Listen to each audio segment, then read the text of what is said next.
I had a question for you, Snoop. I'm just hopping right in. Just jumping right in. I don't care. Business as usual, isn't it? Business as usual. What's up? What do you mean? It's been itching at me. You need me to scratch it? Yeah, if you had to pick a bone name, what do you think your bone name would be? Oh, like in the context of the book that we're about to talk about. Yeah. They'll figure out about it later. Do you want me to pick a name from already like named characters or my own name? No, like if the Seven Dwarfs and stuff like that, different characteristics, kind of like what they do in this, but different. Yeah. So what bone? Yeah, which would bone fit my personality best? Yeah. Probably the lazy bone, Higgins. Man, I was thinking the same thing for me. But we'll have to workshop it. That's why this podcast works, Higgins. We're always in sync, aren't we? Well, since you're on the topic of bones and names and things, I was trying to think, what could we do for an intro for this episode? Because, little spoiler, Higgins, for you and anyone else who's listening, this book is pretty great. Very, very emotional, clever story. So I thought, how can I best make an intro that's just as clever and funny and emotional? And it turns out I can't. So instead, I just decided to look up bone puns. Oh, that's good. Yeah, and so I'm just going to give you my favorite one that I found. All right. Okay. All right. So, Higgins, when can a skeleton not win an argument? I don't know. When he doesn't have a leg to stand on. Man, I was thinking it was going to be something like a bone to pick or something like that. That just seemed like low-hanging fruit. I wanted to do a little better. It's definitely on this list, though. I'll send it to you later. All right. But for now, I want to do the show that we do. Yeah.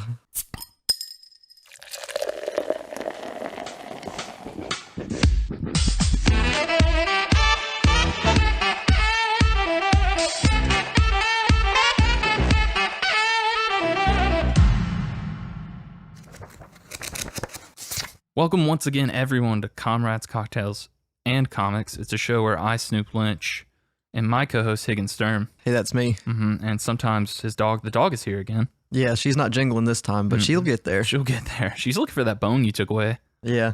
She's going to get it. Not until after we're done talking about Bone. Absolutely, which is what we're going to do. We're going to talk about Bone, the book. We're going to talk about a drink that we made for the book, and we're going to talk about how we read that together. Yeah. Yeah, right next to each other. You held one end of the book, and I held the other. On the couch. On the couch. Very close. Very close. Mm-hmm. But yeah, what do you want to, out of the things I mentioned, what do you want to talk about first, you reckon? I want to start with the book, and I'll work the drink in when it makes sense to do so. Oh my gosh, Higgins. I know. You're really just going all out today. I have at least somewhat of an idea about how we could do it, so okay. We'll see if it works. If we forget to tell them about the drink until the very end, then that's just how it was meant to be. Yeah. That'll just keep them waiting, you know? Yeah. They'll listen to the That's whole the thing only part they care about anyways. That's true. And as always, I'm going to leave a recipe for that drink in the links for the episode. Oh, yeah. So they don't even have to listen. No, they can just go to that once I release it. They have to do the download part at least, maybe. No, not really. You can just stream it on most podcast apps. Higgins, I'm a man of the people, all right? I guess so. And you're a man of conviction, and you want to talk about the book. Tell us about the book we're reading. All right, this book is called Bone, and I had heard about it, and heard that people really liked it. And basically, I heard people liked it because it was one of the first books that wasn't like your typical superhero book that just was like, let me say every single word and every single thought that's coming through this character's head. Mm-hmm. They kind of left it up more to the art a little bit better than older books used to. Yeah, and it's not like, I thought this was much older than it actually was. Yeah, early 90s. Yeah, 91 is when it started, and it's actually, and I don't know if you kind of planned this or if it just worked out, but this is the 30th anniversary of this first issue coming out. Wow. This year. I think it was like actually in April, but still pretty close. I wish I planned that. Well, either way, it's pretty cool. Jeff Smith is the one who, and this might be another reason, because I had heard about this book too, just even before I really got into reading comics, I knew about Bone. It was just kind of one of those books that always stood out and I guess more mainstream. Was that the Scholastic Book Fair, maybe even? Yeah, because I think they're the ones who republish it every now and again. But apparently it's a pretty big deal because Jeff Smith, who wrote and did the art, which is already a lot to do, as you know, Higgins. Oh, yeah, both things. Working on your own book, you have plenty of experience. But There was some other guy that probably did like the letters or something. No, he did everything. Oh, wow. And the reason he did everything is because this was published by Cartoon books. Cartoon Books. Now, do you know who that is? No idea. Warner Brothers. No, so this is actually Jeff Smith's company that he started to wow. publish this book. Wow. Yeah, I was, do a little bit of notes here and there, Higgins, as you know, and so I was going through and I came across Cartoon Books. I'm like, who are they? It's his company. He started it because he wanted to make this story. Kind of like just go into a little bit. He was inspired to do it because he saw that other comics that were kind of breaking new ground at the time. Specifically, he cites works like Alan Moore's Watchmen and Frank Miller's The Dark Knight Returns. There's another book in there that I think he said kind of inspired him. It basically showed him that stories that have like this definitive beginning, middle, and end can work both financially and critically. Those are some of the best comics ever written, or at least the most popular comics ever written. Some good, concise stories, not ones that just go forever and ever and ever. And that, I guess, superheroes. Yeah, and I guess that was kind of the norm back then was, and it's still today, like there's more ongoing comics than there are graphic novels that have just the one story. But I guess back then it was even less common. And so when he saw those stories worked, I guess he was inspired to make this story. And so he started his own company, was doing everything to go with a book, from creating it and also making sure it got sold. People knew about it. That's probably why he drew him the way he did, right? I think it's just his style. And we'll go into the art a little bit, I'm sure, but like just kind of thinking about that. Even though these characters are related and they are the same kind of species or whatever you want to call it, there are clear distinctions between each of them. Yeah, for sure. I kind of, in their personalities and their looks, I kind of thought of the Animaniacs, not Casper. I specifically like Mickey Mouse and Donald Duck and Goofy, the early years, the trio. Yeah, just, they're back and forth in their personalities and everything they'd say. It just kind of, each one of them fits. They do look like bones. I don't know if you just like looked at their head. It looks like the end of a bone. I never look at anyone's head. Well, look at it now. Just look at it. Don't tell me what to do. No, I could see that, and I'm sure that was intentional. His art style, while it may come across as simple, is still pretty intricate. He does a really good job on kind of the settings that it takes these characters to, and even the other like supporting characters. Most of them are human, or maybe human, maybe not. It's kind of unclear, but they all kind of look different and have a very unique kind of style to it. I don't know. I think it's pretty solid art mixed with like what we know from graphic novels, but also comic strips from like the early days, which is probably why I thought it was as old as it was. It does have that kind of look to it. Yeah. So yeah, I mean, I don't think we've ever read a comic so far on this podcast that was completely published from the ground up by one person. Yeah, just one guy. He wanted it, and he became famous for it. Yeah, he's still making money off of this. He has like an official website where you can buy just all the bone related merch you want, Higgins. Hoodies, characters, posters on characters. Maybe one day I'll have my own bone merch. Yeah. Once I, see more about bone. Cause man, I don't know that I really got all of the bone that I could get, out of those first 6 issues. Not enough boning for you? No, not enough. Not enough. I think I'm inclined to agree with you. Maybe. I have a hankering for more. I licked that bone clean. Higgins, this is still probably a kid's show. Yeah. At the end of the day. No. Well, I thought this book was too. Speaking of that, it's still kind of a kid's book. Yeah, I guess it's kind of like those cartoons they put out nowadays, where like kids would read this and wouldn't get any of the like the innuendos and all that stuff. Yeah, the adult humor, adult part, the sophisticated jokes that only we would get. Yeah, like hearts and liking the pretty girl. Yeah, and I don't know. There might have been a fart. I don't remember. That is a very sophisticated joke. Yeah. Well, yeah, I mean, we're kind of jumping all over the place, but you mind if I give you and the listeners a quick synopsis? Oh, yeah. Of this first volume? We kind of jumped the gun, but that's all right. Nah, no worries. It's kind of, we had so much fun on that last podcast we did, because it wasn't just us for once. I know. Yeah, with which, again, shout out to Parker and the boys. and their podcast, the Catch All Podcast. Thank you for letting us guest on that and doing all the editing and putting that out and just giving me a file to put on our feed. That was good. It felt real nice. I know why you never edit now.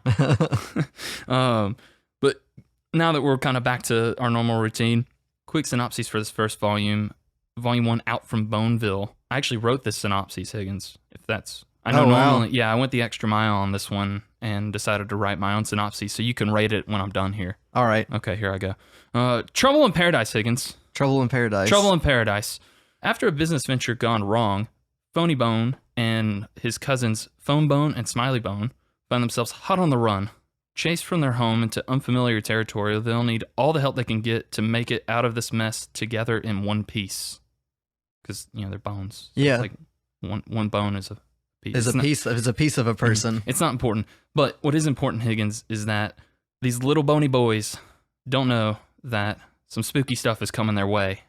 And it seems that their adventure is just getting started. Yeah, I think there's at least like 6 or 7 more volumes. Easy. Easy. Did I look it up? No, but easy. Yeah. I was too busy writing the synopsis. I just wanted to use the phrase bony boys, if I'm honest. Yeah. Couldn't find that in any other synopsis, so. But yeah, that's the gist, is it's misadventures of these 3 characters who are bones, and they come from Boneville until one of the cousins, the dickhead one, gets them kicked out. The rich one, that's always up to some schemes. I read this like post or something somewhere about the 3 main characters, and they're like, man, they like scream Ed, Ed, and Eddie to me, because like the harebrained scheme guy, phony bone Ed. Yeah, he's Eddie. Double D is Phone Bone, probably. Phone Bone, and the other guy who's just a goofy, lovable goof is the other Ed. Yeah. He seems a little smarter than Ed, though. Yeah, for sure. I think he's just going along with the ride. First off, because apparently they mention it once or twice that this isn't the first time that he's gotten kicked out of this town for just doing shitty things to people. Why would you help him? They're cousins. Blood's thicker than water and all that jazz, He must be like paying them something to hang out with him. He's insufferable, this guy. Oh yeah, no, he's always up to no good. And he doesn't wear pants? Well, I mean, he at least wears a shirt. I'm just saying, if you're just going to wear one, why wear any at all? And if you were going to wear one, maybe wear pants. I don't know. There's always all that shirt cocking stuff that came out recently. Maybe he was just ahead of his time. Setting trends well before. Yeah. Yeah, I don't remember exactly what he did this time that got him kicked out. They mentioned a couple different ideas he's had over the years that all sounded pretty awful. My favorite one, I think, was combining a petting zoo and a slaughterhouse. Oh yeah, for kids. I think I can throw this last reason off the dome. It was something like he was going to run for mayor because he was like, why not? I got money to do it. Because that's how everybody does it. That's so relevant, Higgins. And then he was like, I'm going to do a picnic by our ancestors' statue. And then he put a balloon on it. And then someone was listening to this story and they were like, that's why they kicked you out, right? And he's like, no, we got one more thing. He gave him bad prunes because they were on sale. Oh, that's right. Yeah, that was the last straw. That was the last straw. Yeah. That broke the camel's back. Mm-hmm. I was trying to do a bone pun, but nothing came, so I just said the real saying. Camel's backbone? Yeah. I could have just said that, I guess. Don't worry, I've got you. Yeah, that's kind of the humor of this book, and I guess that's what you were saying earlier, is like a kid wouldn't really care about any of that. They probably wouldn't understand. But yeah. As an adult who deals with bills and running for mayor, as I do every week. For mayor. Yeah. That really struck a chord, Higgins. And so, yeah, I think the humor in this, without going, because I don't want to just start spouting off jokes, because that's never funny for anyone. But the humor in this is quite clever in a fun and wholesome way. This whole book is basically that. And I was talking to a listener of the show and my boss, Brian. You know Brian. Oh, man. I know Brian. Yeah, you know. He knows you. But he was asking about when we were going to record this episode, and I was just kind of telling him about the book. And it made me think if someone came up to me who doesn't read comics and say their kid was interested in reading comics, and they're like, hey, what's a book that my kid can read that won't emotionally scar him or her for life? I'd put this at the top of the list, I think. At least the first 6 issues. Like, I don't want to give you anything past that. No, I'm wanting them to commit. But I think it would be fine. And it would be one of the ones you could read read with a kid, read alongside the kid. Yeah, it's kind of like a Pixar movie. Yeah. You take your kid to shitty kids movies all year, but you look forward to the one time Pixar movie comes out because you know you're gonna get something out of it. Yeah. Yeah. Usually sad, but That's life. yeah. That's kind of my overall opinion of how I felt about the story and who I think it's. I think it's for everybody, Higgins. Yeah, at least for us. Yeah, even you. Yeah. What did you like about it? I'm very intrigued by this mystery thing that went throughout the whole first like couple issues, the like hooded guy and these rat creatures that keep trying to eat him and stuff like that. The hooded guy's like, we got to find the guy with with the star on his chest.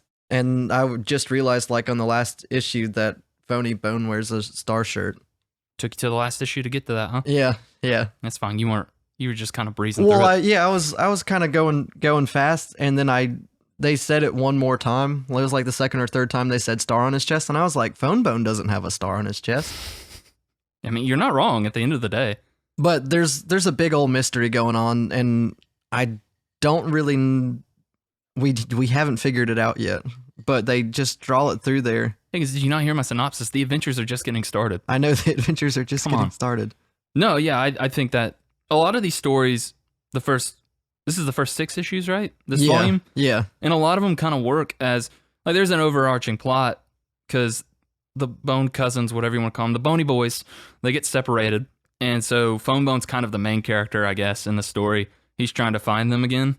And he's the most happy-go-lucky. Yeah, he's the one who's just having a great time of it. But it's weird because they mention, how did we get to this forest? We were in the desert when we all got separated, and there's these creatures we'd never seen before, and meeting other characters in the story, talking to them, there's things in Boneville that those characters have never heard of before, and that makes me think, where are they? Are they on the same planet even? Is it like a time thing? Did they go back in the past or future? Maybe it's like a Narnia type deal. Like they went through a swarm of locusts and came out the other side in a slightly better place than they were before. I don't remember that book. That's why they got lost. A swarm of locusts came and then they like fell down a cliff. Oh, you mean just in this? Sorry, we were talking about Narnia. No. Okay. I was like, I think there were just coats in that wardrobe, but no, yeah, it could be. It could very well be. And that would make the most sense because we don't really see anything but the desert in Boneville, or as far as, that first part. Oh, yeah. We hear about Boneville, but we don't see it. So, yeah, it could be a portal to a completely different land, and that's why there's big rat creatures and one red dragon who everybody is very scared of. And speaking of red dragon, Higgins. Oh, man, you did it. I was going to do it, but you did it. And I guess if you didn't do it, I was going to do it. Well, Higgins, can you tell anyone listening what it is that I did? I'm handing it back to you. You said the name of the drink, which is Red Dragon, and we picked the drink because there's this red dragon in it, and he pops up a lot. He's kind of the only reason the story's still going. And we were kind of grasping at bones to see what we should use. You were going to say bras? Well, I was going to say straws, but then I switched to bones right at the last second, so I said both of them at the same time. That is much better. Yeah. Yeah. But we were racking our brains, and we couldn't come up with anything, and then I mentioned the red dragon, and after a few Google searches, the tried and true method, we found this specific red dragon, and it's got a little bit of everything in it. Yeah, it's got some gin. It's got some vodka. It's got some triple sec. It's got some... I used white rum. It said rum. It didn't tell me what kind of rum. Mm-hmm. But everything else was clear liquor, so I went with the clear rum. Makes the most sense. And then it has some sweet and sour mix and a dash of grenadine. Oh, is that what that is? Yeah. Okay.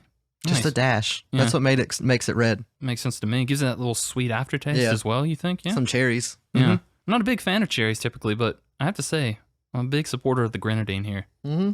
Yeah. All our drinks have had a lot of grenadine in it lately. Yeah, and you know what this episode has? Sponsorship by grenadine. Sponsorship by grenadine. We said it 3 times. Man, that's a callback. Yeah. It's been a while. We've just been making it out here on our own, Higgins. I know. Also, just kind of up top or in the middle, wherever this is in the episode, I've got a new little recording deal going on, so audio might sound a little different for a while I'm tinkering with it. So far we're recording, that's good. Hey man, it sounds all right in my ears. I don't know if it'll sound all right. I'll let you know when I listen to it right after you put it out. Thank you. At least do it in the I'm our form of a review. Yeah, I'm our number one fan. You are their first day. But yeah, this drink, pretty good. I've never had a drink with the sweet and sour mix before, I don't think. Nuh-uh. And if I had had enough time, I could have done it like the old-fashioned way. Because I saw that sweet and sour mix is just lemon juice and simple syrup mixed together. That's good. We have lemon juice. We don't have simple syrup, though. Simple syrup is just sugar in water. That is simple. Yeah. Mm-hmm. You just have to like do the right amount. I'm pretty sure. Well, luckily, we didn't have to. Yeah. Because you can buy that stuff. Yeah. And I'm glad you caught that in the recipe. I didn't catch that originally, that they wanted to throw in a sweet and sour mix, and I'm glad you did, because otherwise this drink just would be alcohol. It would have been a very different drink. That's for sure. What do you think about the taste of this? I went a little heavy on the sweet and sour mix, so it's a little sweet.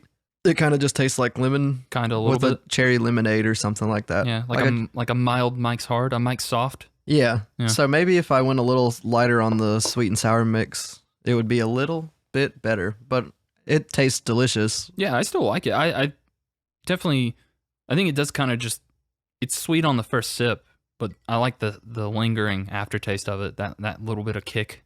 All that gin. All that gin and jazz, yeah. So I would recommend this one. I've been having a lot of fruity drinks on the podcast as of late. I know. We'll hop in and really tear up some bourbon or something one day, like an old fashioned or something. And then we'll tear up ourselves. I know. We'll have to record on the weekend or something. And then we'll have to re-record like we did that one time. Yeah. But hopefully we don't have to do that this time. And no, we'll be fine. Yeah, we'll be all right.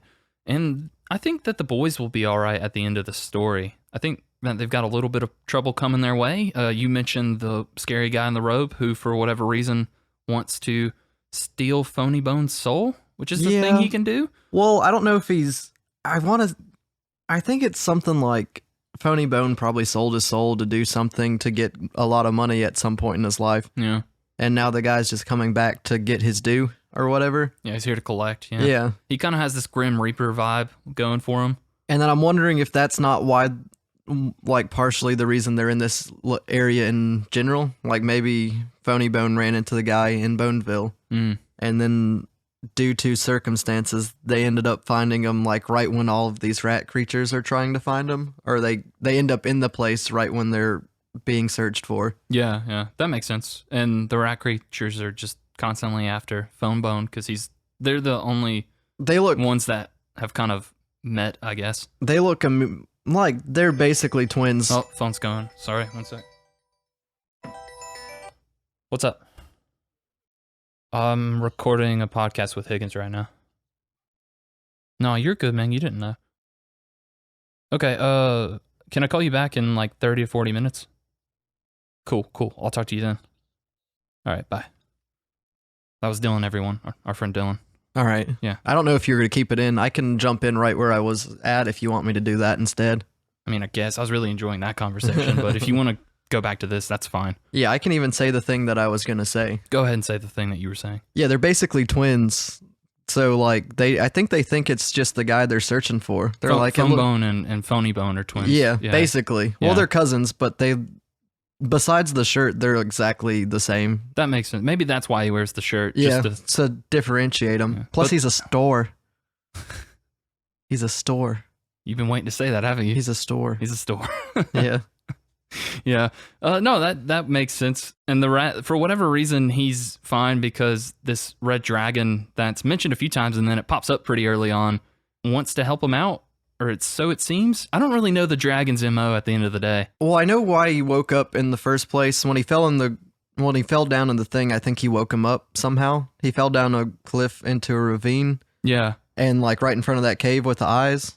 That's where the dragon was. And he like landed and I think he woke him up. It sounds like they haven't seen a dragon in a really long time. Because Thorn, the girl that Phone Bone meets, didn't know there was dragons. Oh, that's right. Yeah. But her grandma seemed to know about the dragon. Grandma's got a lot going on. Grandma, we haven't even talked about her, but she's got some stories to tell, I bet. Yeah, she was in the war, and the dragon and her don't seem to be on very good terms right now. Yeah, she knows the dragon. Yeah, because the dragon can talk, And also apparently smokes because he asked him for a light at one point, which is weird because he has a built-in lighter. Well, I mean, the cigar's going to be in his mouth, so he would burn the whole thing up if he lit his own cigar. I guess that's true. He needs something a little lighter. Yeah, it makes sense. And maybe that's why he feels like he has to save his life every time he's in danger, because he just kind of shows up whenever's needed and scares all the rat people away. Yeah, and I don't think he likes the rat people very much either. Why would you, though? They're kind of awful. Yeah, and they don't look like rats, but that's a completely different story. Yeah, I see a bit of rat in them, not to get too controversial. They just didn't have pointy noses. I don't think they had any noses, really, did they? Yeah, they were just mouth and eyes. Yeah, maybe that's scarier. Yeah. Can you imagine running to a rat without a nose? It would be scarier. Yeah. It would be a big difference. They got horns. So nothing different there from regular rats. Yeah. Yeah. And they're like really big and scary. But also funny. They're like bumbling like most cartoon villains are. Yeah. That's what I'm saying. This works really well for kids because like there are stakes, I guess, because you have the mystery with why does that guy want Phony Bone? And then they fight a lot of rat people, but you can read this book and get a sense that everything's just going to work itself out at the end of the day, and it's a bit of light fun, I think. Yeah. That being said, do you think Phone Bone and Thorn are gonna be? Are they gonna date? Higgins, you had the perfect opportunity to ask me if they were going to bone. Oh and my! You didn't take it. Are they? I don't think so. I think they'll just kind of keep doing the hearts and stuff. Yeah, like just because that's one of those jokes for the adults, reading it to their kid. Like it's funny because he's horny. And the kid doesn't know. He just sees hearts and it's like, oh, they're in love. They're in love. Yeah. But that kid, something seems up with her as well because, I don't know, she seems magical or something's going on, I think. Their small leaf bug buddy seems to think she knows everything. That's right, yeah, because that's how we first hear about that character is he runs into a little cricket leaf bug thing who tells him to go find Thorn, and that's this girl. This girl. And then that's how we meet the grandma who... the most badass character in this so far. So, speaking of that, when they said cow races connected to Grandma, did you think that she was like riding the cows in the race and not actually racing a cow? So, originally, because to kind of go into that a little more for anyone who didn't read, they mentioned this character, Grandma Ben, Thorn's grandma, who he eventually meets, Phone Bone meets. She's known for being the best cow racer in the town. Yeah. And I just assumed that she raised the cow that raced, yeah. But now it seems like she actually races against a bunch of cows. Yeah, she races against the cows. And I thought that was funny in and of itself, but then you get to see her in action because she's just casually beating up the rats when they attack Phone Bone and Thorn and all of them. And they go back to the house and it's completely decimated and been burned to the ground or whatever. And she just kind of strolls out and like nothing happened. Fine. She's like, I was more worried about you guys. Yeah. So I don't, we've got to see this cow race, I assume. And maybe in the next one. Probably in the next issue. Yeah. We got to see what goes wrong with the new Phony Bone hijinks and all that stuff too. I like going back and forth between Phone Bone's story is the main focus. And it's about him trying to find his cousins, but we get Phony Bone back pretty early on, and then he goes off on his own again because he just wants to get away. And make money. Yeah. I like kind of taking a break from one story to go to the next, though, in this. We don't get a lot of play with the third cousin, Smiley Bone. We find him in the last issue, or one of the last issues, the second... 5 or 6. Yeah, he kind of bookends this first volume because he's with him at the beginning, and he seems just kind of like this guy who goes with the flow and comes across as a bit of an idiot, but actually he's really intelligent. He's just good at using people. And he likes gambling. Yeah, and he likes a good gamble. And then he shows up again at the end because they've been mentioning him a lot in between, and he ended up working at the local inn because they don't take money in this universe. Yeah, it's and he system. didn't have eggs to pay for his beer. Yeah, the bar owner wants eggs for beer, and which maybe eggs are hard to find in this town. I don't know. Well, if you're a bar owner, then you probably don't have any chickens to get your own eggs. Just take some of that bar money and invest in a chicken farm, Higgins. Yeah, but you don't want your chickens in with your bar stuff. You'll get chicken stuff all in your drink. And no one wants that. You don't have to have them in the bar. You can give them their own little space I got you. and put them in the backyard. Kind of like that one bar somewhere where they put goats on the roof. That I don't approve of, but sure, just like that. That's the whole draw. They just have goats on the roof. So he should put chickens on the roof. Yeah. That would work. And then like when they lay eggs, there's like a little system that it goes through a pipe and then ends up. Then you can start a bed and breakfast. At least with eggs. Yeah. You want to do this? Take all this podcast money and just put it into that? Yeah, just a bed and breakfast. We'll have to compete with the local one, but I think we can do it. We're going to take everyone's money. We have chickens on the roof. Yeah, you're right. Come on. And he should have chickens on the roof as well. But yeah, not a lot of this character. I don't know if it's just kind of keep that trend of he's just there to make a dumb joke or mess with the dickhead cousin, or if he's going to get a little bit more development. I don't think it necessarily matters either way. I think he's going to get some play, but I don't think he's the main focus. Mm-hmm. What do you kind of, with what you've read and knowing that there's more of this to come, I think there's like 55-ish issues total at the end of this.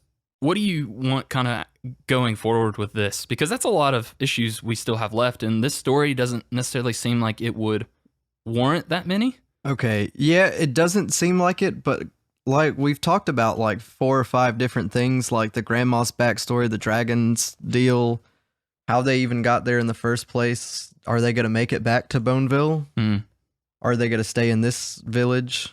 Are we going to find out about the rat creatures and the phony bones and why he's even connected to them in the first place? There's a lot of stuff they can jump into, and I think they can do it, a lot of it, without any filler, which they've avoided so far in the first like 6. There hasn't ever been like a thing that's just like, oh, we didn't need that. Yeah, the pacing on this is actually pretty strong because I don't remember how many pages are per issue, but it seems like more than your average count, at least to me when I was reading it. And it flew by though, even if it was. Especially when you get in the kind of the groove of like you figure out, okay, this is that kind of story that I'm getting here. Yeah. And if you like that sort of thing, which it sounds like a lot of people have, and I did as well, it does just kind of breeze by. And honestly, I wanted to keep reading, but I didn't want to get too far ahead. Yeah, I didn't want to know more than we needed to know for this going in, because we would have said something about it, and then I didn't want to be ahead of people if they had followed through and stuff like that. No, and plus we can stretch that out for more content later on. Yeah, boy. Which we haven't really done. We haven't gone back to a series since we've been doing this. Yeah, I figure we'll we'll jump in when we start running out of more like single things, or when we get the itch. I just keep finding new things to start, and you know how I love to start things. You love new things. I love to start things. That's very true, and I'm glad you do, because you recommended this book, and I don't want to like go too deep into it, but you remember when you picked that one book I didn't really like, wasn't really my style. Oh yeah, the Hitler one. The Hitler one, yeah. Something. What is I Killed Adolf Hitler. I Killed Adolf Hitler. This gave me what I kind of wanted out of that overall. Yeah. It's very similar in its tone and artistic style, but it's giving me an overarching story that I kind of I want to see follow through. Come out. And like I said, that one book just wasn't doing that for me, so I'm glad that I got it out of this first volume. And I'm assuming that it's just kind of, I don't really know where this can go. I remember just kind of back in the day seeing covers for these when it was coming out, because I think this ended in like 2004, so we would have been seeing it at a book fair probably. Yeah, we might have seen it every now and again, and honestly, I did not know what it was even a little bit. No. So. But the images, I just recognize the characters. Exactly. And so, I don't know, I feel like that this could kind of go anywhere with this universe, just because we've already seen dragons and weird rat people and bone people and cow racing grandmas. The list goes on. And so I'm excited to see kind of what they can do with this. Oh yeah. It'll be a hoot. Yeah, it's a very silly story, but because of that, they're given a lot of freedom to work with, I think. Some Animaniacs hijinks would be nice in the future issues. Like maybe even just do a completely like one-off issue. Maybe they go shopping for pants. Where we just follow Ted the Bug around and his brother. That's a very large bug. Yeah, I forgot about that guy. He was fun. He had a really dumb accent. Maybe Cockney a little bit. I think they're a little British. I can't tell. It's hard to tell, yeah. But you know what's not hard to tell, Higgins? that I really like this book. And I know. if you have anything else you want to add, that's great. But if not, I am ready to rate it whenever you feel like it. Yeah, I'm ready. Okay. So do that. All right, so I'm thinking it's about, I don't know, 198 bones, because there's 206 in the human body. Cool. So that's pretty good. I mean, that's high marks. Yeah, that's high marks. Yeah. What bones are you excluding though? You know, the one in the middle of your ring finger. That one's not important. I mean, I don't need that anytime soon. Maybe like one of my leg bones. That one probably counts as about 2. Would you give it your best leg bone? No, Mm. for sure. One of my left leg bone. So he really doesn't care that much about this book then. Yeah, and then maybe like, I don't know, some of the teeth or something like that. They count as bones, right? Maybe. I don't know. Higgins, I'm not a doctor. Luckily, I just make a podcast. I don't need to know anything to do this other than just read a book and drink something. And sometimes we barely do that. Yeah. Yeah. But what do you think? Higgins, I'm glad you asked. You don't do that enough, honestly. But since you have, I really like the story for all the reasons I mentioned up till now. And that's why I'm going to take 3 laps around the cow racing course with Grandma Ben. Oh man, that is pretty good. Man, it's going to be great for everyone. She's gonna wipe the floor with you. She is going to lap me so easy. And I can't wait. And I also can't wait because we're done. I'm gonna say other words that don't have to do with the book. Okay. That have to do with our last episode. One of my friends, a big listener of the show, Ethan Miller, This show. shouts out. Yeah, he listens to us Oh, regularly. gosh, thank you. He asked me how I said so many wrong things about whiskey in the last episode. I mean, if he's listened to any other episode, it really shouldn't be that hard to figure out. He was like, we "How don't know anything. But I thought that was funny. That is funny. We're sorry, Ethan. And if you want to come on the show and tell us what we don't know about whiskey, please do. Oh yeah, But bring your own whiskey we'll plan it. and share it with us. Only the best, please. Top shelf. And what do you want to say first? What we're reading next, or do you want to sweep a little bit? So I haven't officially decided what we're reading next because I came up with a few options that I was going to run by you, and I figured we pick together on the show. Oh man, we haven't done that before. Never. It's never happened. Well, not that they know. Not live, yeah. Yeah. But before we do that, let's just go ahead and get all that pesky business out of the way. We're going to close up shop once again.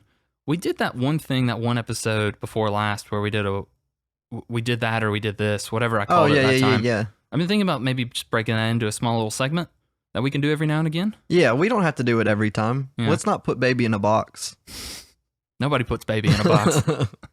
So, yeah, we'll do that another time or give it its own little kind of mini show. I'll come up with something. In the meantime, though, tell people who you are, where they can find you, and where someone could send a letter to me. All right. So, you guys know my name. It's Higgins Sturm, and you can find me on the Twitter at MikeHiggins93, on Instagram at JSturm93, and that's my things. You can find Snoop at yourcomrades@gmail.com. That's all he does. That's where you can find him. If you want to try him on the other ones, he goes on there like once a month. Send him a funny picture, and he's there at Snoop_Lynch. And that's it, man. I really nailed that time. Couldn't have done better. Really swept up the shop. But yeah, leave us a rating and review, guys. I've been nodding my head for like 2 minutes. Yeah, he's just vibing with what I'm saying. I love it. Leave us a rating and review on your favorite podcast app of choice, preferably iTunes or Spotify. I don't know if Spotify even has ratings and reviews. I don't think they do. They also don't like my links that I put in the episodes. Yeah. So if you want those links, don't go there. Go to your other podcast catcher of Yeah. choice and leave a review if you've got the time. We've got some reviews. We got They're some 5 reviews. stars, all 5 stars probably. We got ratings and reviews. Yeah, But we'd love more, wouldn't we? yeah. We'll even read them out loud. Like if you tell us you did it, we might even give you $1. Yeah. If you want, and if you don't want to review this podcast, but you want us to read a review that you've written for anything else, send that to the Send email. that to that email that I said. We'd love to talk to anybody. Yeah, we want to know what you think of that local Chinese restaurant down the street. You know the one. Yeah. But when we're not talking about that, we're instead going to be talking about a different book next month. And Higgins, I'm going to give you a list of options, tell you a little bit about each of them, and then we decide right here, right now on the show, what it is we're reading. Does that sound good? Oh man, I'm ready. Okay, cool. I'm actually going to send you this link so you can follow along. if I can get my mouse to work. You're gonna send me a thing? Yeah, I put it all down in an email that I'm going to forward to you. Oh, okay. I'm feeling good, Higgins, off this drink. I'm feeling real great. But I can't figure out how to forward an email right. Hold on. That? By God, I've done it. Oh my God. Is it my email? Well, I haven't actually done it yet, but I figured out how to do it. Oh, okay. Okay. If this should go to you, and if not, it'll go to someone else. It's sent. Hey, look, there you are, Snoop. Forwarded. Nice. Three links. 3 links. 3 links, 3 books. All right. We got it. We're jumping in. Image Comics. Mm-hmm. Crossover. Actually, I think That's a new one. wow. I wish we could have had that for like last episode.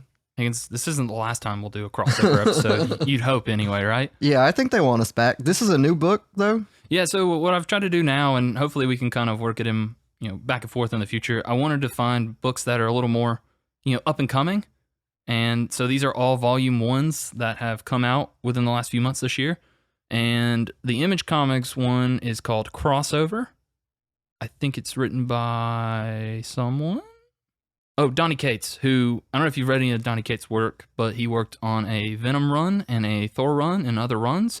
He also made one of my favorite recent Marvel characters in the last few years, and that's Cosmic Ghost Rider. Oh wow. So that's pretty tight. I haven't read that one. Yeah, so they did this first volume that came out, and I don't know, it seems pretty good. Good colors. If you're looking at what I'm looking at, Higgins. Yeah, I'm just looking at the cover, and it looks pretty wild. The guy's reading the book that we're. What I'm saying is, it's doing the thing where it puts the cover on the cover of the book that the kid's reading, and then that book on that cover is the same book that he's reading, and it just keeps going. Yeah.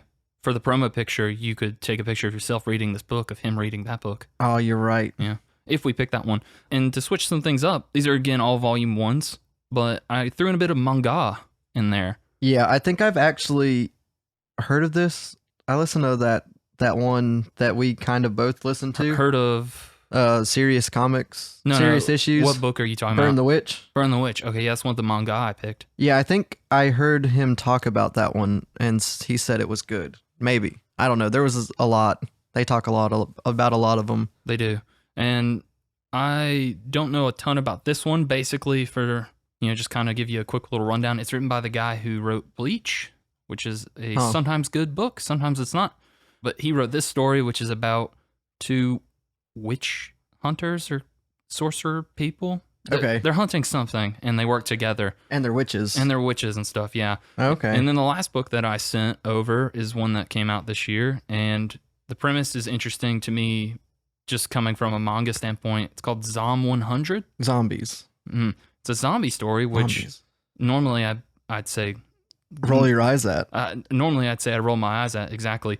But this is in manga form, and apparently it's just about a dude who really hates his office job, and then one day zombies show up everywhere, and he's loving it. Man, I mean, we already alienate our audience enough as it is, so we might as well just keep going, and I'll go with the manga. It's like, people are like, man, you guys should really do other things besides comics, and I'm like, nah, man, that's not us. I mean, manga is technically different from a comic, so yeah, we are giving them what they want. I'm interested in this Psalm 100 one, but I also do want to do that crossover one eventually. Yeah, we can keep that in our back pocket for another crossover. Yeah, you reckon? Yeah. Yeah. And you can we'll just have to remember for you to do that promo picture. All right. Yeah, I can do that. And all promo pictures going forward. I'm sure once we get to it again, I'll say that exact same thing. And because it's just that good. Yeah. Sounds good. And I'll have forgotten that I said it in the first place. So it really is business as usual on this show. Yeah. So you want to do Zom 100? Okay, that works. Because that was kind of the top pick in my head as well. Burn the Witch I was still interested in, but yeah, this one just came out, and I've heard pretty good things about it from the few reviews I've read, and I just like I like the idea, because it's kind of just a light comedy, supposedly, but with the zombie setting, and it's a Japanese zombie book. Japanese zombie book. It's 160 pages. That's right up our right up our wheelhouse. It's a little more than this one. We read about 145 pages of Bone, as you well know. Oh, okay. Yeah. But I'm down to read 160 pages of Zom 100. Yeah, backwards even, because it's a manga. I'm gonna need another Right. month to figure that out. But right to left. Yeah. So yeah, I guess we'll do that. That's great. I haven't read a manga on the show in a while, and the last one I read, I really liked. Yeah, that really sad one called God something. Only God knows the title of this book. Yeah. Yeah. There's God in there somewhere. He's everywhere, Higgins. But not to get too religious on the show. Instead, let's end it for another month. Yeah, I'm down for that. I actually have something to say this time. He's got a grin on his face. He's ready to say something. What you do your thing where you say you tell him bye, and I'll do my thing and tell him bye too. Okay, cool. I'm going to set you up so good. Yeah. All right, so we're gone for another month. We hope you like this episode. Thank you to anyone and everyone who listens or tells other people that they would probably like it. Every now and again, people ask me if I do a podcast that I didn't knew I existed. And so that, it feels pretty good at the end of the day. So for that reason, I say thank you and cheers, guys, as I always say. And Higgins, with that sly little grin, is here to say something to you right now. Yeah, thanks, guys. And now me and Snoop are going to make like a wishbone and split. Do I get the bigger half of the wishbone? Yeah, that's fine. Yes. Wait, is that the big half is the one you want, right? I think that's the one that gives you the wish. Yes.